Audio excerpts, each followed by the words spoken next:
ஹேங்க குயிக்காக வடைப்பருப்பு எப்படி செய்கிறதுன்னு பார்க்கலாம்.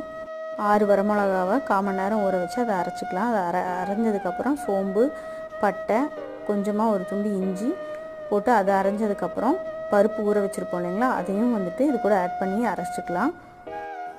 இந்த பதம் வந்தோடனே நம்ம மாவு எடுத்துக்கலாம். தண்ணி நிறையா விட்டு அரைச்சிடாதீங்க.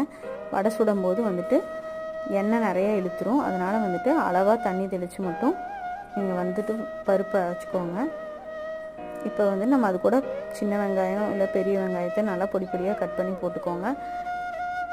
உங்களுக்கு காரம் வேணும்னா பச்சை மிளகாவும் 2 கீரி போட்டுக்கோங்க. அது கூடவே கருவேப்பிலை, கொத்தமல்லி, சில பேர் கீரை இருந்ததுன்னா கீரையும் இதில் மிக்ஸ் பண்ணி வடை தட்டி போடுவாங்க. நான் கீரை போடலை. இப்போ நம்ம ஒவ்வொன்றா இந்த மாதிரி தட்டி வடையை ஒரு தடவை போட்டோம்னா ஒரு 2 to 3 மினிட்ஸ் வெந்ததுக்கப்புறம் நம்ம அடுத்த சைடு திருப்பி விட்டோம்னா நமக்கு சுட சுட பருப்பு வடை ரெடி. ட்ரை பண்ணி பாருங்கள்.